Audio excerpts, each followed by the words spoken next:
I set quite a large goal for myself with the plan of running every single day in 2024, but another big part to that run streak goal was the races I plan on running in 2024. And a common question I get when it comes to my races is, do I plan on running another half or full marathon? And then do I plan on trying to beat my PB in the half marathon, as well as make another attempt at a sub-3 in the full marathon? So in today's video, I want to go over what my race plan is so far for 2024 and how I plan on training for those races with whatever goals I have in mind when it comes to the half marathon and the full marathon. So grab your coffee or tea. I have sleepy time with me because I have to film this video late at night. I had to wait till the kids were in bed to film this, so it's tea for me, but either way, let's dive in. All right, so we'll start with the first race of 2024, which is the Marine Corps 17.75K. It's a roughly little over 11 mile race through a park. As you can see here,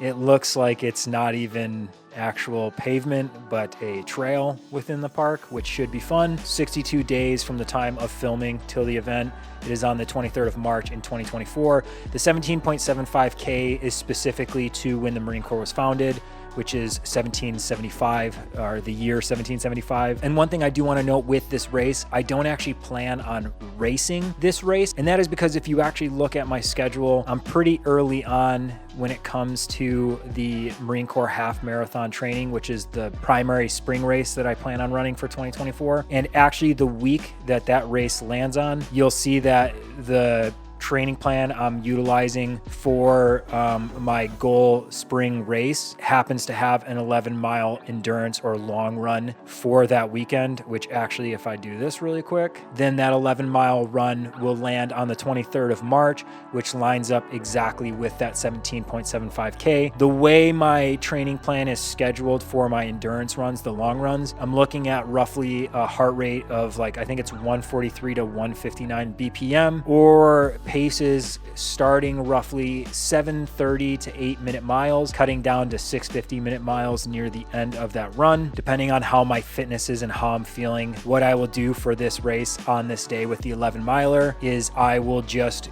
go and run, probably starting off at a 7:30-ish and then trying to end with the last few miles at like a 6:50-minute mile pace. Now, if we look really quick at the map for this race, you can also see that the elevation chart is pretty intense. It's definitely not a flat course, which is another reason I don't plan on racing this race. Is for me, this will be a really strong long run workout near the beginning of my half marathon training or my goal race training. So the last thing I want to do is too early into my training be going all out on what is already going to be most likely a difficult race to begin with in terms of the course, with the elevation as well as the terrain, and then to just push myself too hard too early and burn myself out and then never be able to truly recover from that.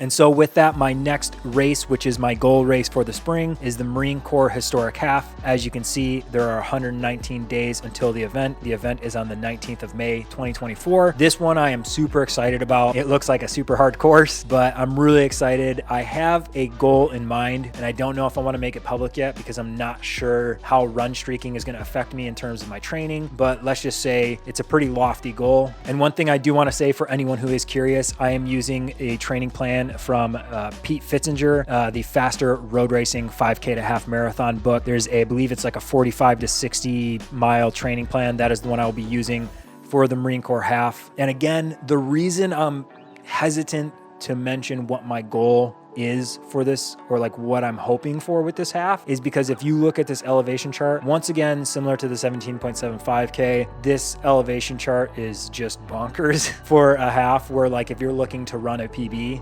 this is not the race you want to do it on. This is going to be a hard race, but I do know even with the Fitzinger training plan, I do plan on running, like I said, close to 70 miles a week at the max, and also running a ton of hill work on my long runs and even some of my speed work to really make sure that I have it dialed in and I'm ready for what is looking like going to be an extremely fun race with all this elevation. So the next race that I will be doing is the Detroit Free Press International Half Marathon, which is actually the week before I'm doing the major fall marathon, which is the Marine Corps Marathon. I am doing the Advanced Marathoning Training Plan, the 3rd edition. I'm doing the 18-week 55 to 70, which again, with the run streak and the 3 miles on the rest days, it's roughly going to be closer to 80 miles that I'll top out at. And if you look here with the final surge again, you will see that actually the week before the marathon is when the International Half Marathon for Detroit is. But again, I got extremely lucky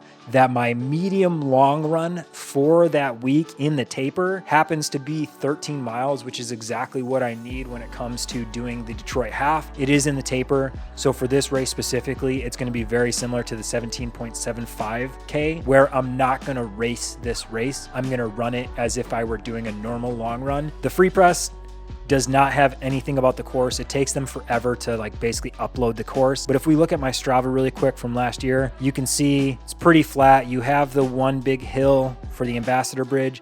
And then there's this, if you notice here, there's like a blip where my dot is in Windsor, and then it's just in Detroit. It's because you're running through the Windsor Tunnel. So again, that is a inverted hill basically. So you start going down the tunnel and then you come going back up. Very similar elevation to the Ambassador Bridge. So 2 major hills in this run, and then the rest is pretty flat. The course for the half marathon will probably be very similar to this because I've run the half marathon now the last 2 years, both international, and both of them were almost identical. There was variances up here in like Midtown Chinatown, but other than that, the race course was almost identical in both years. So I'm assuming this year it'll be very similar, but this will also be a good test to kind of see where my fitness is at in this long run with these hills, because the Marine Corps Marathon, like the other Marine Corps races, is not going to be a cakewalk when it comes to elevation and being a flat and fast course. So this will be my other kind of big race, but like I said, it's going to be a fun long run, and the plan is to just really kind of dial in that fitness the week before, have fun, and just build some confidence going into my full marathon and my goal fall race, which is the Marine Corps Marathon. As you can see, there are 280 days till the event. The date of the event is the 27th of October, 2024. And really quick, if we look at the event map, I'll go into the map a little bit.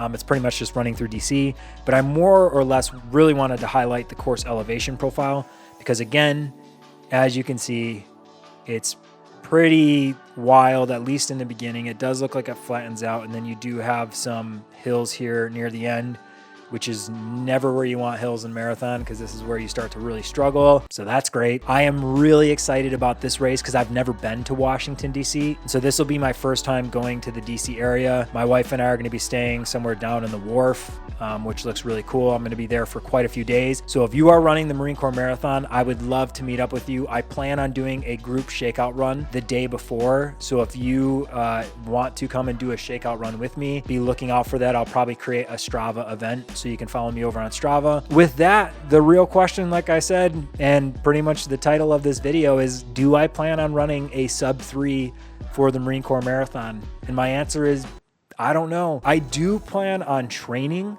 as if I were going to race a sub-3, but I really don't know. And there's primarily 2 reasons why I'm not sure if I'm going to attempt the sub-3 with this marathon. The first reason being that with the run streak, I'm just not sure what I'm going to be feeling like when it comes down to race day. I'm not really sure. I just need to give it more time. I've only been doing the run streak now for 21 days. I really don't know where my fitness is going to be at, what my health is going to be like.